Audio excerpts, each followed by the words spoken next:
Welcome back to the channel, everybody. Today we are in the world's best overlander, the Lexus GX 460. Now we're off-road here in the Mojave Desert, as you can see, and we're going to talk about why I think, and many people think, that this Lexus GX 460 is the ultimate overlander that anybody can buy right off the factory and right out of the box. All right, a couple disclaimers as we get started here. First thing is the cameras. Oh, look at that wreck over there. Anyway, first disclaimer is the cameras. The interior camera is what I see. So if at times this trail seems flat, it's not flat, I assure you. That's just the camera flattening the trail out. The camera above is considerably higher, so at times you may see the trail, but I don't. I see what's over my shoulder here. So let's jump right into it. Let's talk about what overlanding is first, and then we'll get to why this car is awesome as an overlander. First of all, let me get in 4-low here because we're going downhill a little bit here. So I'm going to go ahead, put it in neutral, and put this thing in low range. And if you didn't know, the Lexus GX 460 has high and low range, which makes it awesome for what we're doing, overlanding. All right, but let's talk about overlanding. That's a subjective term, but here's the general consensus. The general consensus is that overlanding is when you, oh, there's another wreck down there, 2 wrecks over there. Wow, it's a crazy trail. So overland, oh my goodness, there's tons of cars down there wrecked in that valley where we're going. There's 3 more cars down there wrecked. Okay, as I was saying, overlanding is basically people are concerned about the destination when they overland. So the difference between overlanding and off-roaders is overlanders are concerned about where they're going to go and how they're going to end up camping and things like that. They're more concerned with the experience of getting there, and then they're generally going to camp overnight. An off-roader, and I'm more of an off-roader, is somebody who's concerned about the trail itself, and they want to push their car doing stupid things off-road. Of course, I'm being funny when I say stupid. We're concerned about, you know, how difficult is the trail? Are we going to get, how many wheels are we going to get off the ground? This sort of thing. So, of course, there's going to be a bit of overlapping between overlanding and off-roading. But generally speaking, if you're going to a destination to camp and you're going to be on a more moderate trail, easy to moderate, that's overlanding.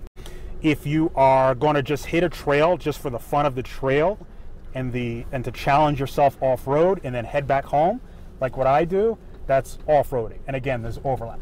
So that is the disclaimer for what I mean when I talk about how I'm going to talk about the Lexus GX 60 being the ultimate overlanding vehicle that you can buy. While we're going down here, guys, and it's very rutted. So this is not flat at all. And as you can see, the rain washed this out. And I'm in 4-low second gear just to give you an idea of how much downhill we're doing here. It looks like another wreck straight ahead if we were to go off that cliff ahead, which we're not, but I'm going to go left here. All right, so now that we've established which way should I go here, it looks like they both link up. Which way is more interesting? Oh, which way? Let's go this way. Let's pull a hard left here. It looks like they both link up. We're going down in this canyon here. So now that we talked about what overlanding is, let's get back to why the Lexus GX 460 is the ultimate. All right, so what is the Lexus GX 460? It is a Land Cruiser Prado. Now, I want to make something clear as we talk about the GX because many people might have the misconception that a Lexus GX is a fancy 4Runner. And while they are similar, the 4Runner is based on this car, not the other way around. So when you see a Toyota 4Runner, it's not like the GX is a fancy 4Runner. Instead, the 4Runner is a watered-down Lexus GX 460. Now, of course, I'm being dramatic when I say the 4Runner is a watered-down Lexus GX 460.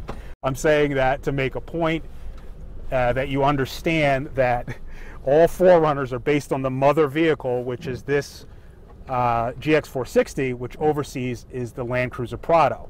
So, essentially, this is a Land Cruiser Prado wearing Lexus design nonsense. In other words, a body kit, this low-hanging plastic nonsense that they put on it just so it looks like a Lexus. Underneath all that nonsense is indeed a Toyota Land Cruiser Prado. Real quick, what's a Land Cruiser Prado? Is that a real Land Cruiser? Yes, Land Cruiser is a family. Land Cruiser is not one car. Land Cruisers are sold around the world as a family called the Land Cruiser family, and there's two of them, technically three. I'll get on with the third one in a second, but there's two: a short wheelbase Land Cruiser, which is this Prado, and a long wheelbase Land Cruiser, which many people simply know as the Land Cruiser. Incidentally, in Europe, the Land Cruiser Prado is the only import there, so there is no long wheelbase Land Cruiser in Europe, meaning the entire continent of Europe, so all 50-some countries just get this Land Cruiser Prado, and they simply call it in Europe the Land Cruiser. So this is the Land Cruiser in Europe.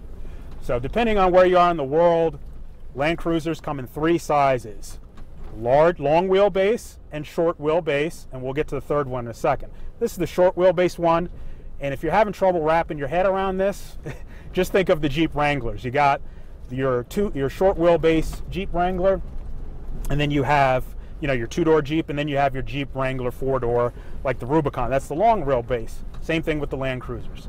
Now, I did mention there's a third Land Cruiser, and that's the one that only the Colombian market gets, called the Land Cruiser Sumo. So the Land Cruiser Prado Sumo is its technical name, or just the Land Cruiser Sumo. And what that is essentially is that Land Cruiser Sumo is an even shorter wheelbase Land Cruiser Prado. How cool is that? Now, I have no idea why only Colombia gets it, but it's literally got the wheelbase of like a Jeep Wrangler. There's another wreck ahead. And when I say Jeep Wrangler, I mean the two doors. It's a midget of a Land Cruiser, but they're all Land Cruisers. All right, let's get back to why this is the ultimate overlander, as we are here on a relatively moderate trail, but you wouldn't notice you wouldn't think it's a moderate trail by all the wrecks I'm seeing. That's about the 7th wreck I've seen, and I've just started.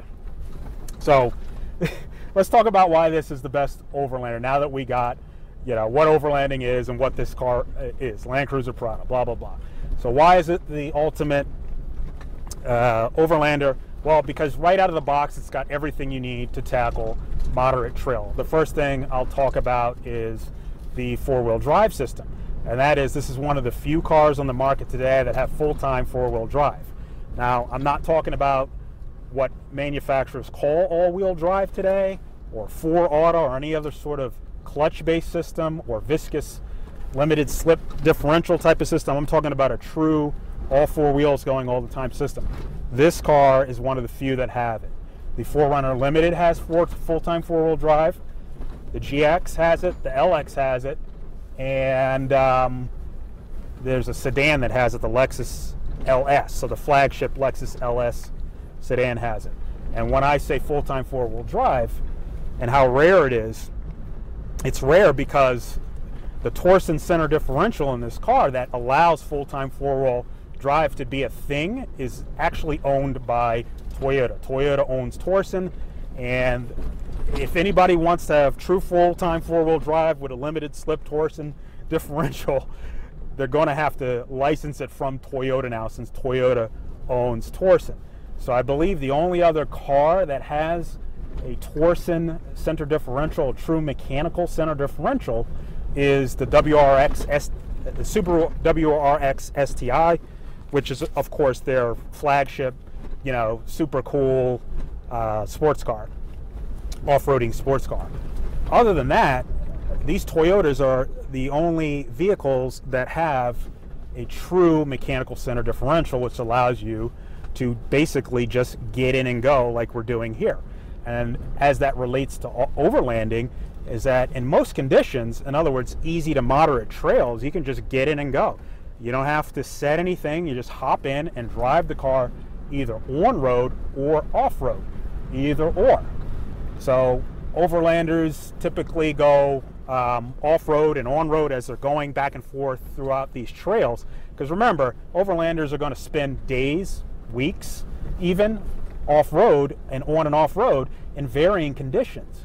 And your full-time 4-wheel drive is excellent on-road because it's primarily an on-road feature. So when you are traversing or going back and forth between on and off-road, as you're overlanding, I got to peek over the hood, see I don't see anything, check the interior cam. As you're going on and off-road in your overlanding adventures, pavement to dirt, you don't have to switch anything. You're safe all the time, rain, sleet, snow. So if it's crazy on road with snow or wind or rain as you're going back and forth, you're good to go. So it's a very safe, versatile, and convenient system. With that said, it's a 60-40 split in its default all-wheel drive or full-time four-wheel drive configuration.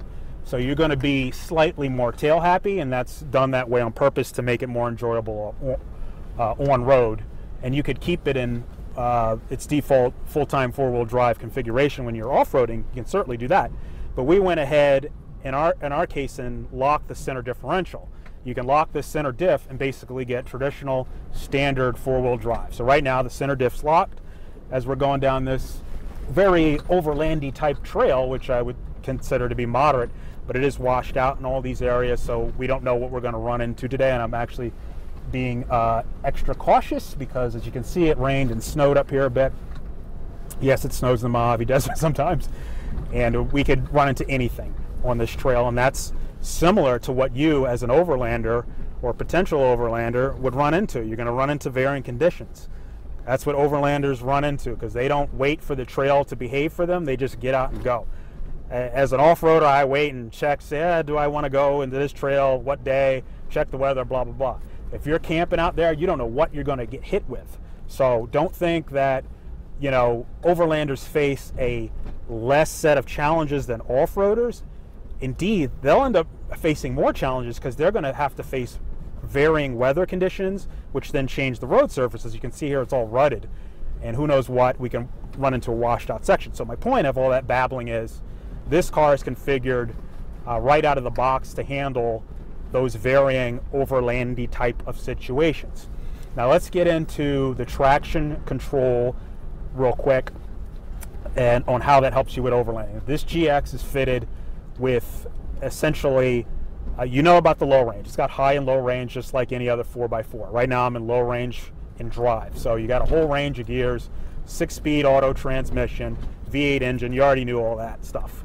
So it's got in between low and high range, you essentially have 12 gears between those whole range of gears. So you got your low range, that's great for overlanding. But what about the traction aids? Well, I mentioned the center diff. If you keep it in its default configuration with full-time four-wheel drive, it has a limited slip center diff. So front and rear will actually limit slip. It's not an open differential. But what about if I lock the diff? Now I've got 50-50 split off-road here, and I'm in high range, or no, I'm in low range actually. I forgot I was in 4 low. We could probably flip this in high range, but we're going slightly downhill, so I'll keep it in low range here.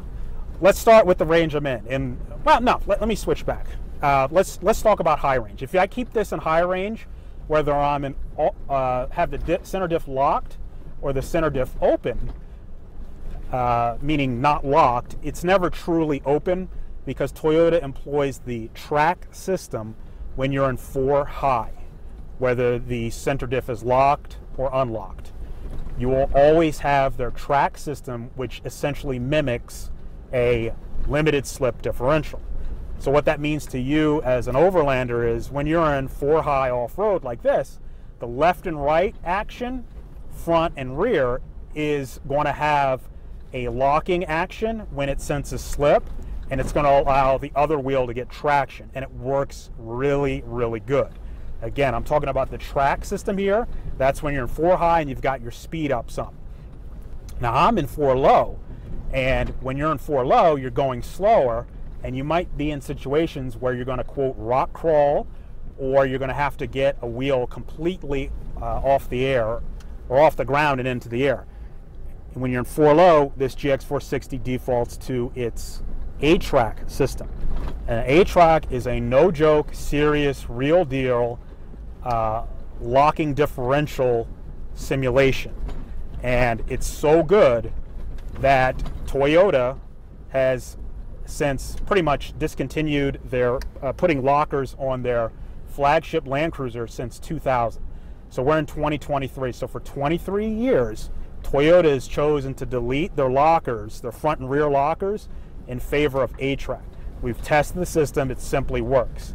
Now most overlanders aren't going to get into those type of trails where you're going to need that 8-track system, you know, because they're going to be going on more moderate trails. But as I just mentioned, overlanders find themselves getting into some sticky situations because they're always moving out and about, and they don't plan their trails, or I should say they plan their trails in real time. And like I was saying before, weather is a factor. As you can see, look at this right side of the road. That's all rutted there.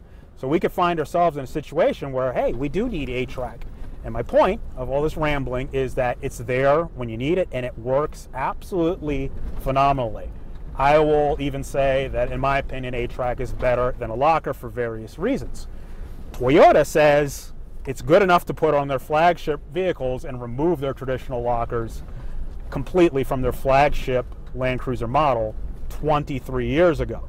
And again, Toyota's been making lockers, traditional mechanical lockers on their off-road vehicles since before your grandparents were born. So they have a heritage of mechanical lockers, and a lot had to go into their R&D and research. Oh, there goes a birdie. A lot had to go into their R&D and research for them 23 years ago to say, you know what, get rid of lockers, this 8-track system is... And I concur, in my opinion. We've tested this thing off-road on 3 wheels going up at 45 degrees. The system is amazing. So that's reason number 2, is the traction systems. Track, 8-track, and the full-time 4-wheel drive. I might lose track of the counting down here, so forgive me if I do. I'm just going to put out all the reasons.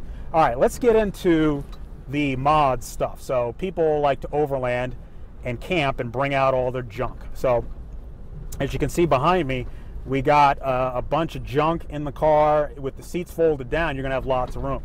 Now, of course, depending on how many people you take with you off-road and overlanding, that's going to dictate to how much you can put the seats down and put all your gear and recovery straps, camping equipment, whatever in here. So keep that in mind. Now, let's say you do have a larger family, you're going to bring more people off-road. You can definitely put roof racks and all sorts of, you know, overlanding tents and stuff all over the car. The aftermarket exists for that. Incidentally, these cars will take all the most of the 4Runner aftermarket mods, and they'll also take the overseas Land Cruiser Prado mods. So you have a lot of modification options to choose from in order to modify your overlanding vehicle or your overlanding GX to however you want. So point number 3, if you will, is that this vehicle is very, very, very configurable. We don't have anything insofar as mods on this car other than skid plates, a cut bumper, and BFG KO2 tires. We're not lifted at all, which brings me to point number 4 about this vehicle, and that is the absolutely amazing KDSS system. Some Toyota 4Runners can be optioned with the KDSS system. I believe the 4Runner Off-Road gets KDSS. But on this GX, you get standard KDSS. What is KDSS? A sway bar disconnect. Why do you want a sway bar disconnect? Because off-road or overlanding, you're going to want maximum wheel articulation to keep you from getting stuck and to get you out of getting stuck. So the KDSS is essentially a hydraulic sway bar disconnect, and not all Toyota 4Runners have it. Some Jeep Wranglers do have a sway bar disconnect feature, such as the Jeep Wrangler Rubicon, but it comes standard here, and some people argue that the Jeep system is kind of clunky and unreliable. But this KDS system has been around for years. It's nothing short of brilliant, and in this vehicle you actually get more articulation than any other comparable 4Runner, let's say, or non-KDSS Toyota or Lexus vehicle. So that means if you were to measure the wheel articulation in a GX460 and compare it against any old 4Runner, even a TRD off-road or TRD Pro 4Runner, which by the way is a trim package and nothing more. If you were to measure the articulation between a TRD Pro 4Runner and a GX460 with KDSS, this KDSS is getting more wheel articulation. Why? It's a Land Cruiser Prado. It's Toyota's flagship short wheelbase vehicle. So my point is, you're getting it all in this vehicle, and you're good to go right out of the box off-roading. This KDSS, as I'm going through these ruts here, I don't have to worry about, do I have enough, articulation when the road starts going all crazy like this. You just get in and go. I know the KDSS disconnects the sway bar under certain conditions around 18-20 miles an hour, and you gain that extra whatever it is. I forget, the measurements are all over the place on the internet. So point is, it works and you get more articulation, objectively speaking. Now let's talk about something else that is very important when you're overlanding, which is the comfort. As I said, when people overland, they're not going in and out like me. I'm going in and out because I'm an quote off-roader. That's just what I do. But if I was an overlander, I'd be spending the night on this trail. And so I want to be comfortable. And that's what we're going to talk about next, is all the little creature features inside this Lexus GX 460. Now, I'm not going to list every single one of them. You already know it's a luxury vehicle, and all that means is it's got a lot of cushy, comfy stuff to make you feel cozy and warm on and off road. Why does that matter to you as an overlander? Because you're going to be spending a lot of time in your vehicle. You're essentially going to be living out of your car. Yeah, you're camping and living out of this thing, so such comforts matter. Now, of course, they're all marginal and subjective comforts, but it's nice to have my heated seats on right now. It's warming, it's warming my rear end. I like having the power pull-in mirrors. I don't want to get in and out and reach the mirrors. I like the power seats. I like the memory seats in case your wife or whoever is driving and you guys got to switch back and forth between driving duties, and you got your settings. You're 6'2", she's 6'9". So you have two different settings, and you can easily switch back and forth. The stereo system's awesome. The sound deadening is absolutely phenomenal. So if you're overlanding, it may not be a nice day like this where it's 55 degrees out and sunny in the desert here. You might be in the Arctic tundra or somewhere cold and rainy and miserable out, in which case you're going to roll up these windows and close the sunroof, and you're going to be in this cocoon of triple insulated glass and Lexus level sound deadening. And I cannot describe how that feels. All I can say is it's what Toyota calls their quote Land Cruiser experience. And if relating to overlanding, you're just going to be in this nirvana, if you will, overlanding. So much so that I do think it makes a difference. I'm not listing, again, every little creature comfort here. It's just loaded. You know that. It's just cumulatively, all of those features add up, even in your day-to-day commuting, off-roading, on-road. But if you were overlanding this thing, this is the thing you want to get. You do not want to be going miles and miles off-road and spending nights off-road without all these creature comforts to make you feel warm and cozy. It takes a lot of stress off you. It takes a lot of tension off you. It just improves your overall well-being as you're going down these moderate trails off-road, which, again, we're on a moderate trail today. This is an overlandy type of trail. That's why I picked it. And if I had to do this for hours on end, because that's what overlanders do, they're in it for the long haul. This type of car would allow me to have way more energy as I go on for mile and mile down the road. It just adds up. There's no way to describe it other than if I were to hop into a 4Runner, a TRD Pro, let's say, the first thing I would notice is those creature comforts were missing. Now, is this going to be an issue for many people? I don't know. It could, or you could say, I don't care, I don't need any of that stuff. And that's perfectly valid. But I do think that these creature comforts add up to less strain and stress off-road, and you're just going to have a more wondrous overlanding experience. And isn't that what overlanding is about? Overlanders are about the experience. They're not about the trail like off-roaders. They're not about the challenge. They're not about, what trail are we going to hit? How many, how am I going to challenge myself? They're about getting out there and just being in bliss, off-road, natural get away from everybody type of bliss and see new beautiful things, blah, blah, blah. So I think that matters to overlanders. So it's something that the comfort issue is something that I think is significant. How significant? You're going to have to be honest with yourself, but I will say this. You may not realize how much you like it and how much it improves your life, the creature comforts of this GX460, until you actually get out there and try it and see what you're missing. In other words, I'm talking about standards of comparison. It's you kind of don't know what you're missing unless you've tried something better. So that's just the old standards of comparison thing. So try it, get in and test drive it, see how you feel. But yeah, I know I'm rambling, going around and around here. I guess what I want to say is it's really nice, and I think it'll help overlanders, but you're going to ultimately have to decide that it's something that I can't really prove objectively through the internet. But what would you rather off-road, a lawn chair or a lazy boy? Think about that for a second, be honest with yourself. All right, let's move on to some more practical overlanding features, which is the tow rating and things like that. So overlanders sometimes, a lot of times, like to tow stuff, and this thing can tow, I don't know what it is. I don't even want to misquote it, but it can tow. So if you got some reasonable stuff to tow, it can tow. It's got a V8 engine, and so it has more power than, say, the 4Runner with its V6. So it's got all your power and torque to get you to haul all your extra overlanding junk.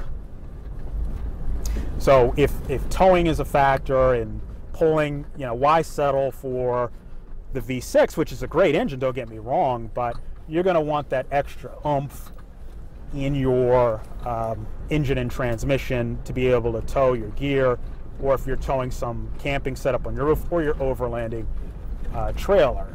Again, the V6 will do it, but this will do it piece of cake. Additionally, most overlanders are going to get into some sort of mods. For instance, they're going to put on big heavy steel plates or a big heavy bumper, such as what we did. We got some steel, aluminum, steel bumper, blah, blah, blah, and that adds weight to the vehicle. And on let's say a smaller engine like the Toyota's V6, it will tend to weigh down that engine more, load it up, I should say, and you'll feel it more. With this V8, it definitely lowers it down, but it doesn't bother it. It still has the torque and the oomph, and that extra V8 power allows you to put on all the junk you want and still feel like that you have plenty of power for what you're going to do. All right, so those are my top 4 or 5, I don't know, I lost count, reasons of why I think this is the ultimate overlander right out of the box. You've got a Land Cruiser Prado here, and if you're talking moderate trails, right out of the box, it'll do anything you want. You cut the bumper, you don't even have to get an aftermarket. Cut the bumper, put on some skids and some KO2s, which you were going to do anyway, be honest with yourself, no matter what you got. Yeah, you do the basic overlanding off-road mods, and this thing will handle black diamond trails just fine right out of the box. You don't need anything else. Again, our suspension is not modded, and we've gone up and down black diamond trails, and I think even one double black diamond trail, and it handled it no problem. Challenging, but it handled it. So if you found this video helpful, please remember to like and subscribe. Thank you, and have a great, great day.